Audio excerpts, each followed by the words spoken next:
ಆಚಿ ಮಸಾಲ. ಎಂತ ಅಡಿಗೆಯ ರುಚಿಯಾಗೋ ರಹಸ್ಯವು 20 ರೂಪಾಯಿ. ಸರ್ಕಾರದ ಉತ್ತರದ ಬಳಿಕ ಪ್ರಿಯಾಂಕ್ ಖರ್ಗೆ ಕಾಲೆಳೆದಿದೆ ಬಿಜೆಪಿ ಲೇವಡಿ ಟ್ವೀಟ್ಗೆ ಟಾಂಗ್ ಕೊಟ್ಟಿದ್ದಾರೆ ಪ್ರಿಯಾಂಕ್ ಖರ್ಗೆ. ಇದಿರೋದೇ ಇದು ಪ್ರತಿನಿತ್ಯ.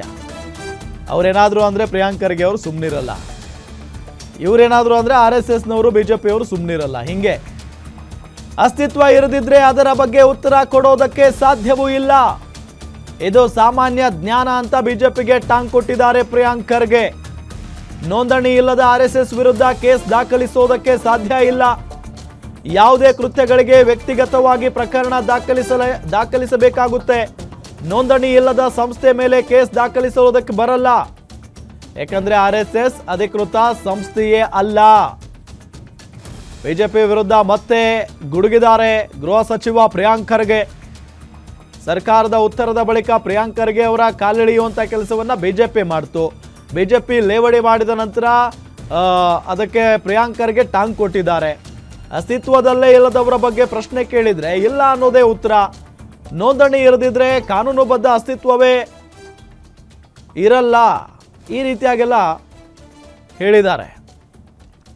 ಡೀಟೇಲ್ಸ್ ಕೊಡ್ತಾರೆ ನಮ್ಮ ಪೊಲಿಟಿಕಲ್ ರಿಪೋರ್ಟರ್ ದುರ್ಗೇಶ್ ನಾಯಕ್ ಸಂಪರ್ಕದಲ್ಲಿದ್ದಾರೆ. ದುರ್ಗೇಶ್, ಪ್ರತಿನಿತ್ಯ ಇದ್ದಿದ್ದೆ ಅಂದರೆ RSS ವಿರುದ್ಧ ಏನಾದರೂ ಮಾತನಾಡಿದರೆ RSSನವ್ರು ಮಾತಾಡ್ತಾರೆ, ಇತ್ತ ಪ್ರಿಯಾಂಕ್ ಖರ್ಗೆ ಅವರು ಮಾತಾಡ್ತಾರೆ.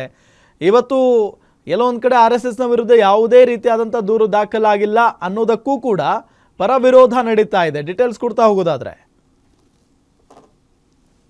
ಗೃಹ ಇಲಾಖೆಯಿಂದ ವಿಧಾನ ಪರಿಷತ್ನಲ್ಲಿ ಛಲವಾದಿ ನಾರಾಯಣ ಸ್ವಾಮಿ ಅವರು ಕೇಳಿದಂತಹ ಪ್ರಶ್ನೆಗೆ ಈ ಒಂದು ಉತ್ತರವನ್ನ ಕೊಟ್ಟಿರುವಂತದ್ದು. ಅದರಲ್ಲೂ ಕೂಡ ಪ್ರಮುಖವಾಗಿ ಪ್ರಿಯಾಂಕ್ ಖರ್ಗೆ ಅವರು ಗೃಹ ಸಚಿವರಾದ ಬಳಿಕ ರಾಜ್ಯದಲ್ಲಿ RSS ವಿಚಾರ ಬಹಳಷ್ಟು ಚರ್ಚೆಗೆ ಒಳಪಡ್ತಾ ಇರುವಂತದ್ದು.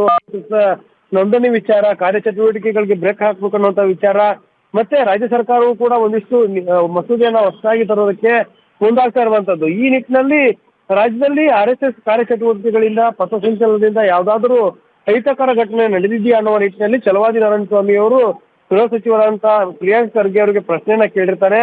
ಆ ಒಂದು ಪ್ರಶ್ನೆಗೆ ಮೊನ್ನೆ ಉತ್ತರ ಕೊಟ್ಟ ಸದನದಲ್ಲಿ ಪ್ರಿಯಾಂಕ್ ಖರ್ಗೆ ಅವರ ಇಲಾಖೆಯಿಂದ ಪ್ರಿಯಾಂಕ್ ಖರ್ಗೆ ಅವರು ಉತ್ತರ ಕೊಟ್ಟಿರುವಂತದ್ದು ಯಾವುದೇ ರೀತಿಯಂತ ಅಹಿತಕರ ಘಟನೆ ನಡೆದಿಲ್ಲ ಅನ್ನುವಂಥದ್ದನ್ನ ಲಿಖಿತ ರೂಪದಲ್ಲಿ ಉತ್ತರವನ್ನ ಕೊಟ್ಟಿದ್ದಾರೆ.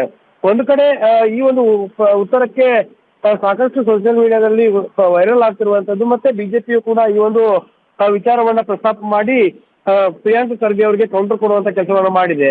ಇದಕ್ಕೆ ಕೌಂಟರ್ ಆಗಿ ತಿರುಗೇಟು ಕೊಡುವ ನಿಟ್ಟಿನಲ್ಲಿ ಪ್ರಿಯಾಂಕ್ ಖರ್ಗೆ ಅವರು ಕೂಡ ಇವತ್ತು ಎಕ್ಸ್ ನಲ್ಲಿ ಪೋಸ್ಟ್ ಹಾಕುವ ಮೂಲಕ ನೋಂದಣಿಯೇ ಇಲ್ಲದ, ಅಸ್ತಿತ್ವವೇ ಇಲ್ಲದಂತ ಒಂದು ಸಂಘಟನೆಯ ಬಗ್ಗೆ ಪ್ರಶ್ನೆಯನ್ನ ಕೇಳಿದ್ರೆ ಇಲ್ಲ ಅನ್ನುವ ಉತ್ತರವನ್ನೇ ಕೊಡಬೇಕಾಗತ್ತೆ ಅನ್ನುವ ನಿಟ್ಟಿನಲ್ಲಿ ಒಂದು ರಿಯಾಕ್ಟ್ ಅನ್ನ ಮಾಡಿದ್ದಾರೆ. ಹೀಗಾಗಿ RSS ವಿಚಾರದಲ್ಲಿ ರಾಜ್ಯ ಸರ್ಕಾರ ಮತ್ತು ಪ್ರಿಯಾಂಕ್ ಖರ್ಗೆ ಅವರ ನಡೆಗಳು ಬಹಳಷ್ಟು ಕುತೂಹಲ ಭರಿತ ಆಗಿರುವಂತದ್ದು. ಒಂದ್ ಕಡೆ RSS ಸಂಘಟನೆಯನ್ನ ನಿಷೇಧ ಮಾಡಬೇಕು, RSS ಚಟುವಟಿಕೆಗಳನ್ನ ನಿಯಂತ್ರಣ ಮೇಲೆ ಇಡಬೇಕು ಅನ್ನೋ ನಿಟ್ಟಿನಲ್ಲಿ ಸರ್ಕಾರ ಹೊಸ ಪಿಲಿನ ತರೋದಕ್ಕೆ ಮುಂದಾಗ್ತಾ ಇದೆ. ಆದ್ರೆ ಲಿಖಿತ ರೂಪದಲ್ಲಿ ಕೊಟ್ಟಿರುವಂತಹ ಉತ್ತರದಲ್ಲಿ ಪ್ರಿಯಾಂಕ್ ಖರ್ಗೆ ಅವರು RSS ಸಂಘಟನೆಯಿಂದ ಪಥಸಂಚಲನದಿಂದ ಯಾವುದೇ ರೀತಿಯಾದಂತಹ ಅಹಿತಕರ ಘಟನೆಗಳು ನಡೆದಿಲ್ಲ ಅನ್ನುವಂಥದ್ದು. ಹೀಗಾಗಿ ಯಾವುದೇ ರೀತಿಯಾದಂತಹ ಅಹಿತಕರ ಘಟನೆಗಳು ನಡೆದೇ ಇದ್ದರೂ ಕೂಡ ಸರ್ಕಾರ ಈ ಒಂದು ಮಸೂದೆ ತರೋದಕ್ಕೆ ಮುಂದಾಗ್ತಿರುವಂಥದ್ದು. ಅದರಲ್ಲೂ ಕೂಡ ಒಂದಿಷ್ಟು RSS ವಿಚಾರಗಳನ್ನ ಮತ್ತು ಯಾವುದೇ ರೀತಿಯಾದ ಪ್ರಸ್ತಾಪ ಮಾಡದೆ ಸಾರ್ವಜನಿಕ ಖಾಸಗಿ ಸಂಘಟನೆಗಳಾಗಿರ್ಬೋದು, ಸಂಘದ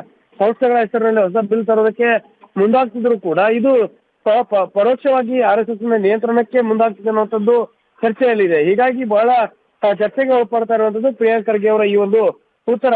ರಾಮ್, ಓಕೆ, ಥ್ಯಾಂಕ್ ಯು ತಮ್ಮೆಲ್ಲ ಮಾಹಿತಿಗಾಗಿ.